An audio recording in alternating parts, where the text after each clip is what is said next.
Hello everyone, welcome to another video. So today I wanted to take you through a full complete dungeon on beta and talk you through kind of the processes and the mechanics and all that kind of stuff as best I can. So that's what we're going to do here with Feral today. So we can jump straight into it. Now I think I do show my talents. Yeah, there we go. So I'll pause that there very quickly. So you can see my talents. I know it's a little bit grayed out, but this is the build I'm pretty much running most of the time. I've got Convoke, one in Adaptive Swarm. I've got Circle, Apex, Blood Talons, Tiger's Tenacity, Lunar Inspiration, Double Clawed Rake. I don't actually have Infected Wounds right now, which is actually wrong. So I'm playing without Infected Wounds, which is big dum dum. But that's my bad. Whoops. And I need to correct that. So that's kind of my build. I'll jump ahead to when we actually get into the key. Right, here we go. So we start setting up. Now, normally I would stealth rake these mobs when we pull, but if I do that, it's going to stun 2 of these mobs here, which is going to be awkward for the tank to group everything up, so I don't do that. I do also have this thundering affix here, which makes it so that I'm doing 30% increased damage whilst it's active. But when the debuff reaches 0, I'll be stunned unless I clear it with somebody else in my group.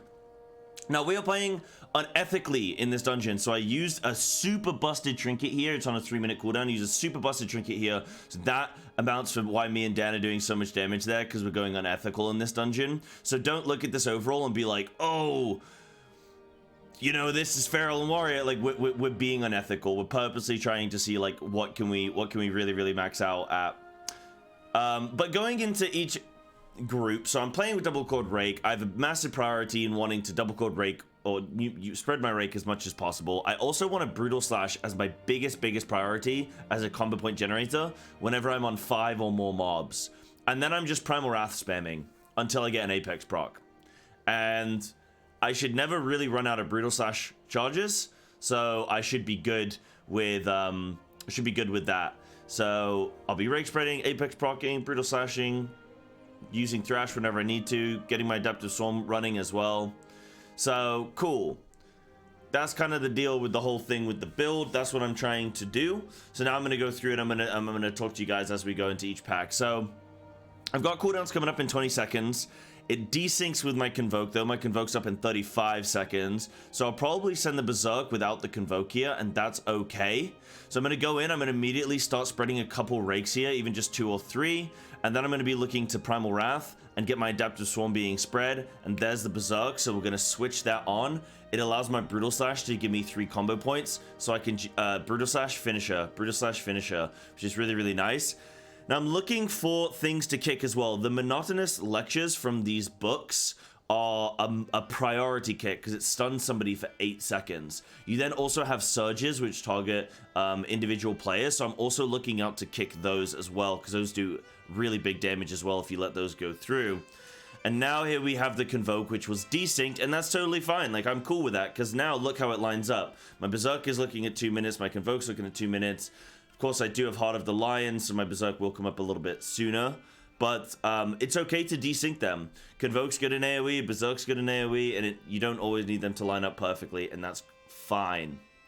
But I'm also going to try and leave combat. You can see here, I'm going to try and leave combat with 5 combo points with my Blood Talons generated, with Tiger's Fury already active on me, and when the mob dies, I'll get a reset on Tiger's Fury as well. So that's what I'm trying to do. That's what I'm trying to ensure, so that then when new combat starts, so when this boss starts, look, I'm at 5 combo points, I'm at Blood Talons 2 stacks, and I can immediately go in and apply a rake, then my Tiger Fury rip. Adaptive Swarm jumped very, very nicely there, but I rake, rip, then Moonfire, then Thrash, so I apply all my dots, then I can get into like biting and Brutal Slashing. And then I'm just looking to reapply my bleeds whenever they're dropping low. So Rake is coming up now, so I'm going to reapply that. Moonfire is going to be next. I'm going to hover, or what I should have done is I should have hovered on 4 combo points and waited for that Moonfire to tick down. But luckily we have a lot of energy, so I didn't fully need to just sit in AFK.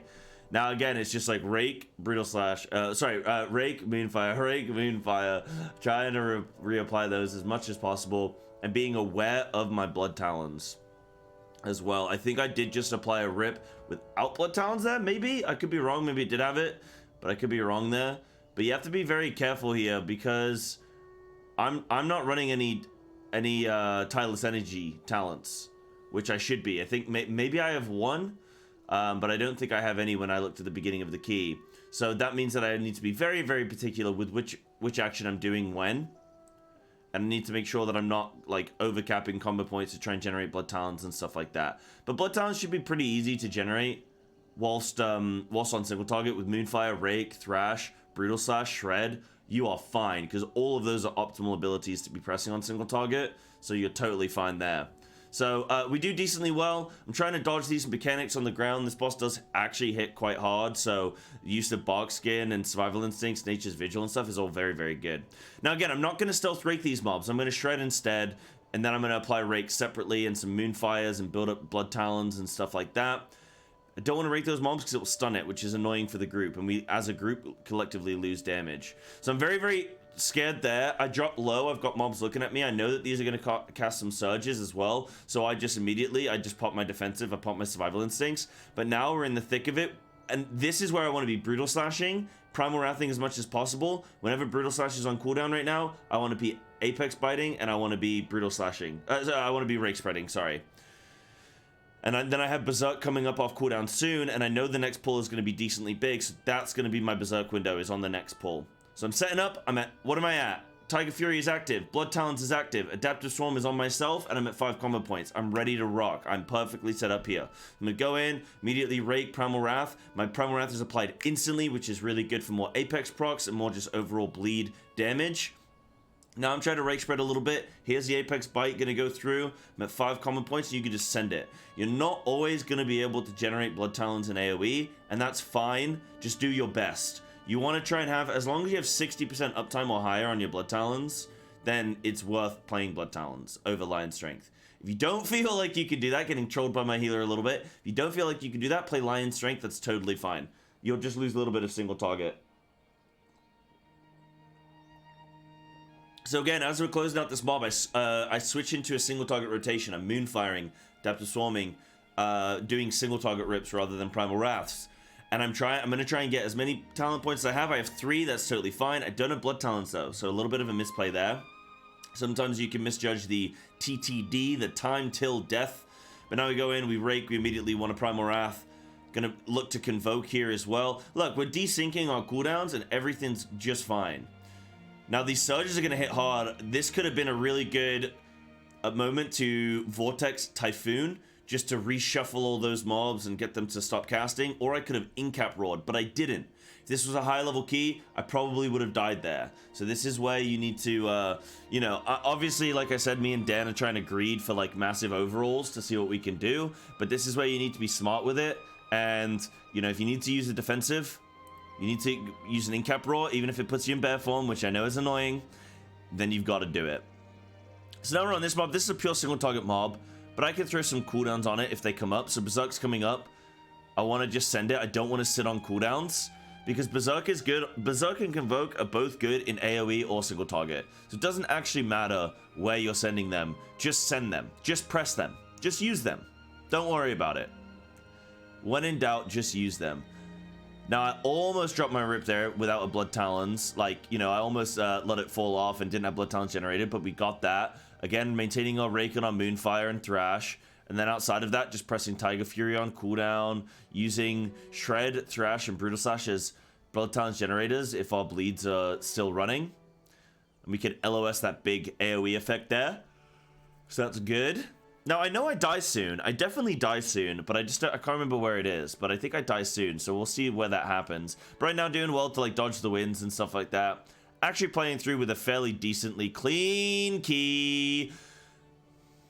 Don't ever play with Roybin, okay? She lets Dan pay her to troll you.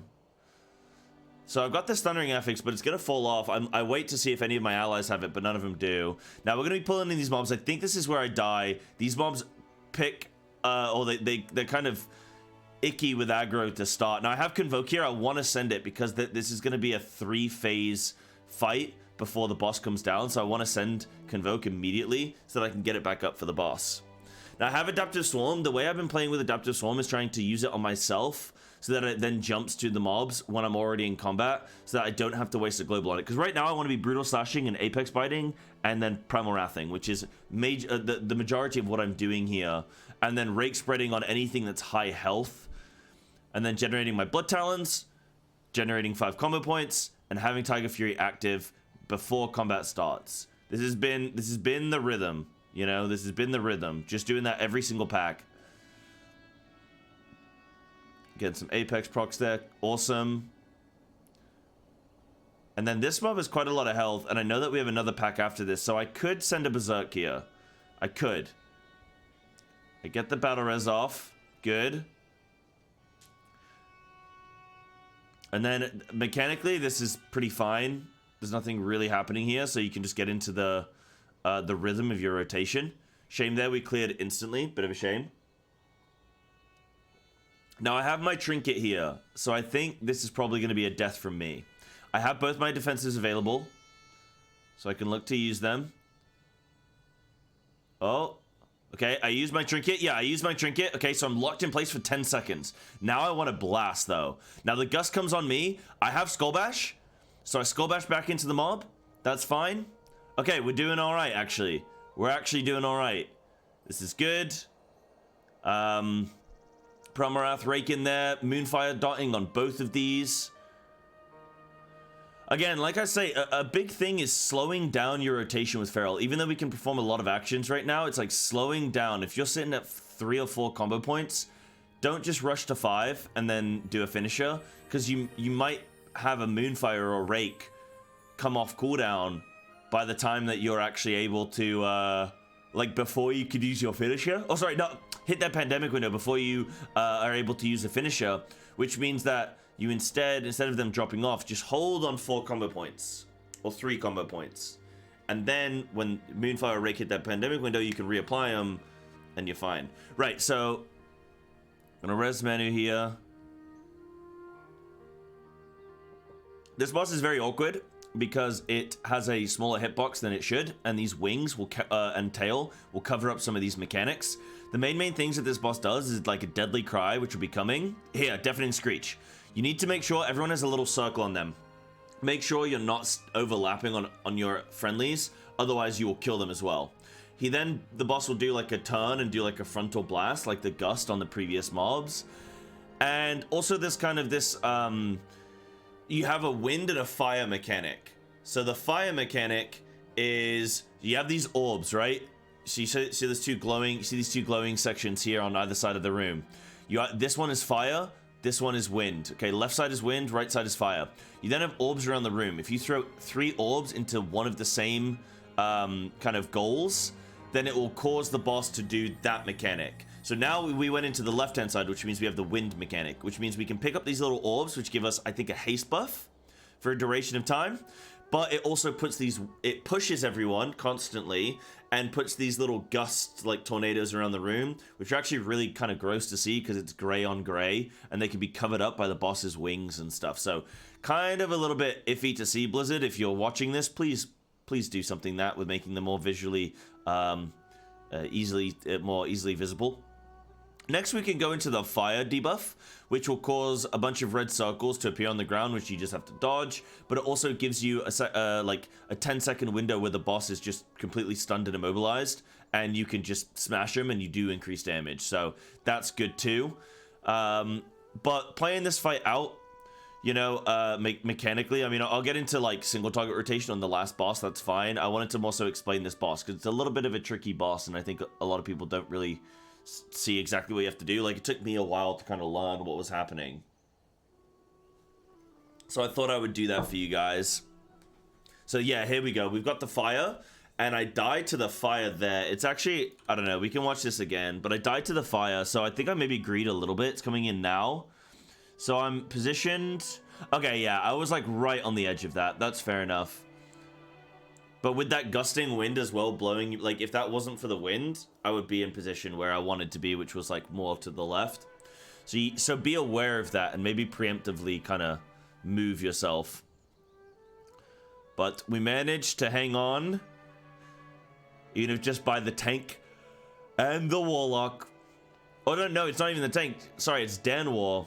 Yeah, no, Dan War. Tank's down. Ace is down. Says Dan War. And then it's all down to Shell. It's going to do 300k. Should be fine. But you see how this fight can get pretty hectic with Thundering as well and all that stuff. So you managed to do all right. Luckily, it was like a full team death thing. Wasn't just me.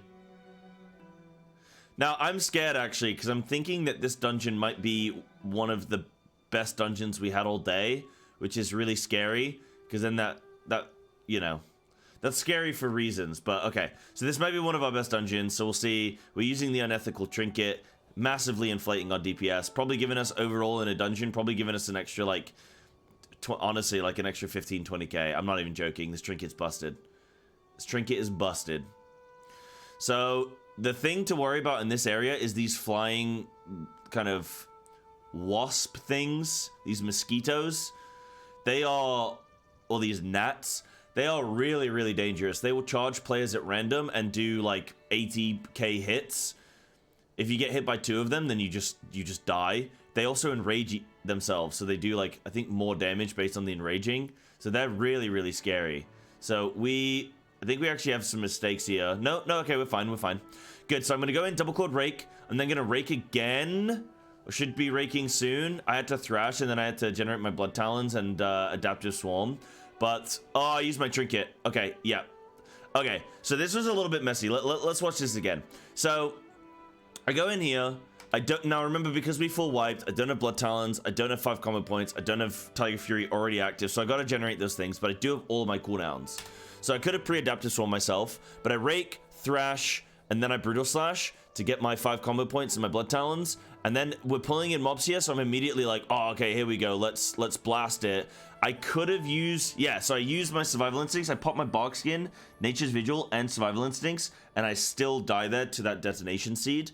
So really, really dangerous using this trinket, and they've nerfed it since then, so probably not worthwhile, but it immobilizes you for 10 seconds. I could have, like, skull bash maybe to a mob and use that as a way of getting out, but it's a really dangerous time to use that trinket. And actually, this isn't the dungeon that I was thinking of, so this is good. This is one we can upload this VOD. This is fine. But like mechanically, that's what you want to do. So if you're going into combat, you don't already have your blood talons and stuff like that, you can just like, what I've been debating between doing, if there's like 3 mobs, is either double raking so that every mob has rake on them and then generating blood talons, but then I'll overcap on combo points, or raking, thrashing, brutal slashing, generating my 5 combo points and my blood talons, and then raking the other mob after. And I think it's probably better to rake the 3rd mob after in terms of overall damage. Now we go in, we've got a massive pull here. I got no cooldowns, it's fine. I just want to wait for everything to be stacked and then to thrash then. And then brutal slashing here. This is the big priority. And then apex biting. I get a little bit kind of, let's look at positioning here. This is important. Positioning is very, very key to maximizing your damage. So we're gonna go in here. I immediately kind of pull some aggro, and this is where Shadow Meld is really, really nice. So I pull some aggro, so I start running away. I want to be at a distance from the mobs. I then want to watch this detonation seed, but then as this detonation seed comes in, a second set comes in, and then also the thundering swirls. So I'm very, like, not in a good position here. And now it's like, do I run all the way around, or do I just wait 2 seconds, keep kind of doing AoE abilities with my extended range, and then just come in when I can? And I think it's better to just, like, delay and then just come in when I can. Now I can start DPSing again, and this is good. And we pull some mobs, that's cool. So I'm gonna Apex Bite, Brutal Slash, and Primal Wrath. I'm not actually rate spreading that much unless I'm out of Apex procs and Brutal Slashes. I get stunned here because I'm a dummy, and then I get charged to by the Skitterfly.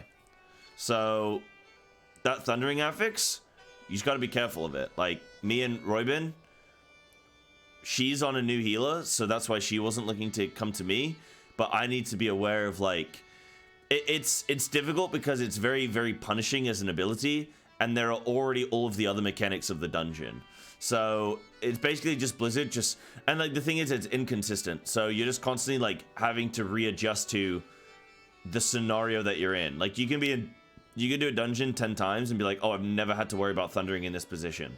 And then you can do a dungeon 1 time and you get thundering at that time, and you're like, oh, I didn't look for that because I was looking at the other stuff, and it can throw you, right? So something to be aware of. But anyway, Pull this mob, I just do full single target rotation here. Pull in the second mob, now I can Moonfire it from a distance, which is nice.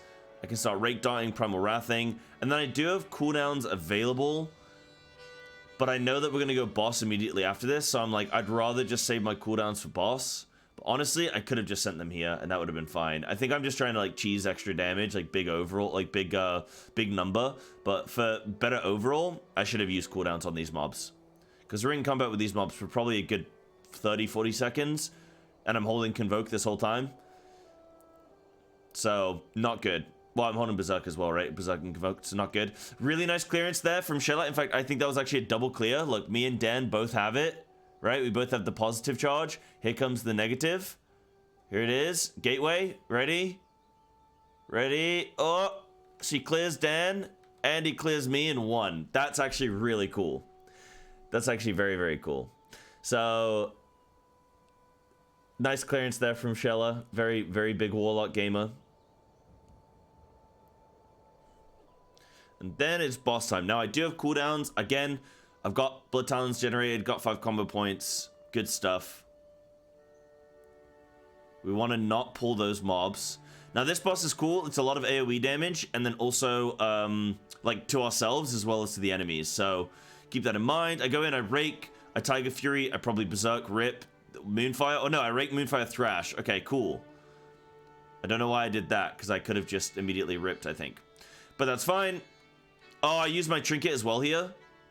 I used my trinket, and then I tried to charge to this mob. So that was kind of stupid of me. Again, this trinket is very dangerous. I used it too early. So I just lose a bunch of damage there. But that's okay. My healer's a gamer. And then we summon this ad here. Now I can go into 2-target cleave. But it's very similar. It's like Moonfire Darting, Rake Spreading, Ripping, Apex Biting whenever we can. Sorry about the quality here, guys. It should sort itself out. There we go. So now it's like mass AoE, right? Again, Brutal Slashing, Primal Wrathing, nice and easy. Raking whenever I'm out of Brutal Slashes. The rotation of Pharaoh right now is actually quite simple.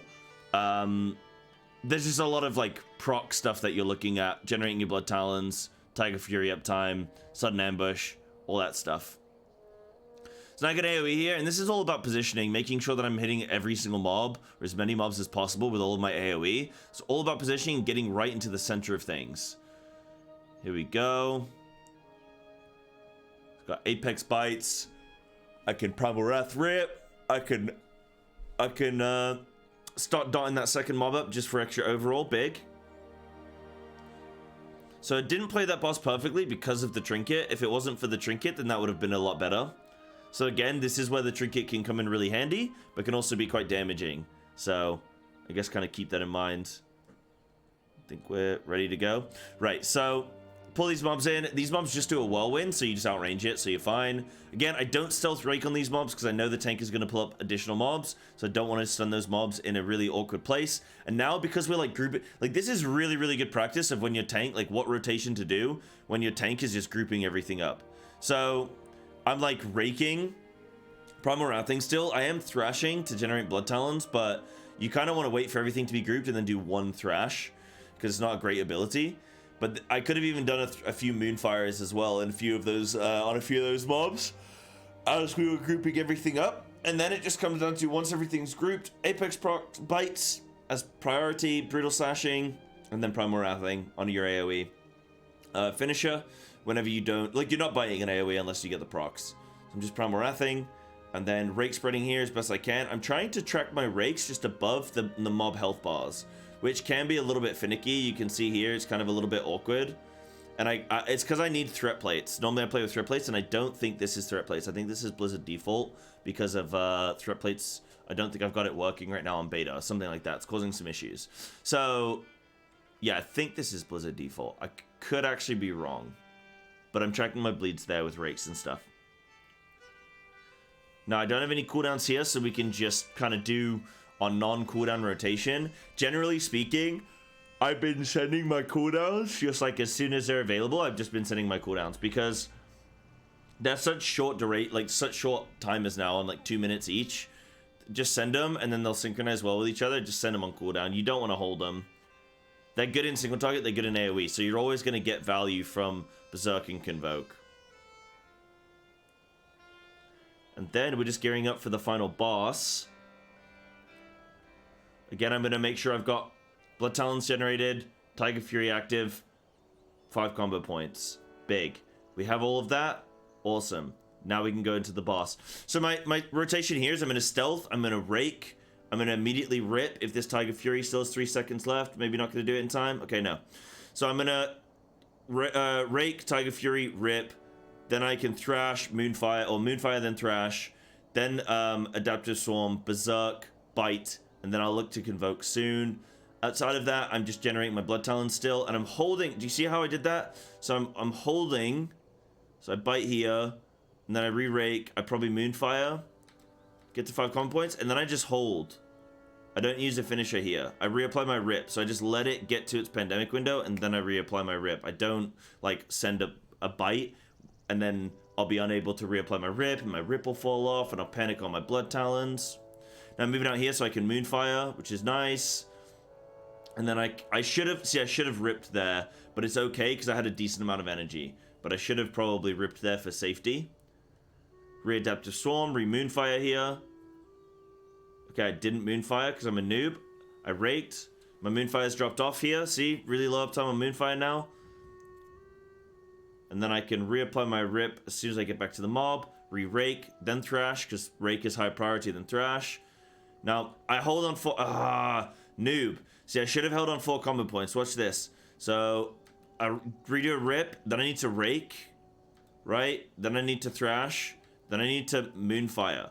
I'm at 4 combo points. So I Brutal Slash. Puts me at 4 combo points. My Moonfire is in its pandemic window in a second. So I just need to hold.